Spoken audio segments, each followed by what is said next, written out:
Welcome back to the VirtualBox series. In this video, I want to talk about UEFI in VirtualBox, but before that, let's say a few words about UEFI itself. So when we turn on a computer, something loads up. Now, usually we say that it's the operating system, which is true, but if we want to be more precise, that's not really the first thing to load. Let's see what Wikipedia has to say about it. So let's open the booting article. And we have this chart that shows what basically happens as soon as we turn the computer on.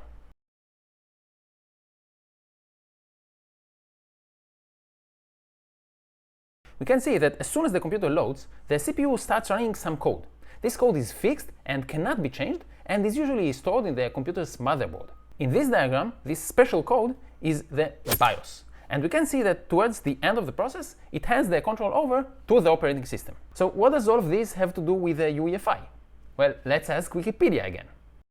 And we can see that the UEFI basically replaced the BIOS. Now, booting in general, and specifically UEFI, are complex topics. And to be honest, there are people out there who would explain them way better than me. But I do want you to know that both of these options exist in the world of VirtualBox. Now, with physical computers, every modern computer uses UEFI, and BIOS is a thing of the past. But when it comes to virtual machines, that's not necessarily the case, and VirtualBox supports both of them. Now, they are emulated, as is every other hardware-related concept, but they are both supported. Now, I don't know if you noticed, but when we created the Ubuntu virtual machine, it used BIOS. And when we created the Windows 11 virtual machine, it used UEFI. So how can we know which one our virtual machine uses? Pretty easily, actually. Let's take a look at our Windows 11 machine. And right away, we can see EFI enabled. So by default, VirtualBox uses UEFI when creating a new Windows 11 virtual machine. On our Ubuntu machine, on the other hand, we don't see UEFI. And if we click on System, we can see that the Enable EFI box is not checked. These defaults don't mean that that's the only way to go, though. You can create a Linux virtual machine with either BIOS or UEFI, and the same thing applies to Windows 11 virtual machines. Now, to be honest, for most things we usually do with virtual machines, choosing either one won't matter too much, and it's more a matter of being aware that both of the options exist. There is one consequence I do want to emphasize, and that's the partition scheme. Generally speaking, there are two major partition schemes, MBR and GPT. MBR stands for Master Boot Record and is the older one. GPT, or GUID partition table, is the newer one and is actually part of the UEFI standard. Now, subject to some limitations, any of the partitioning scheme can work with either BIOS or UEFI.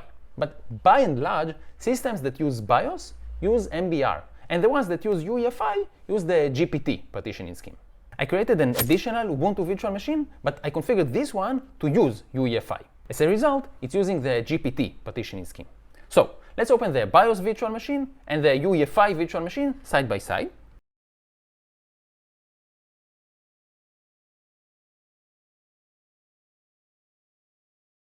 And let's now open the disks utility in both of them.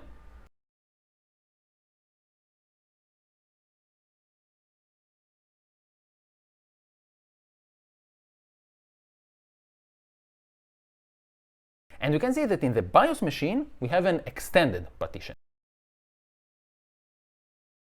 In principle, MBR only supports up to 4 partitions, which is somewhat limiting, so they introduced the extended partition, which can be divided itself to logical partition.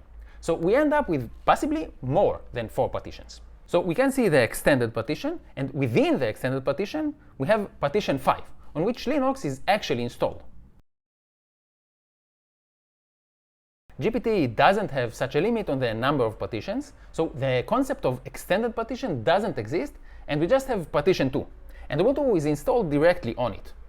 We can also see the difference in a tool like LSBlock.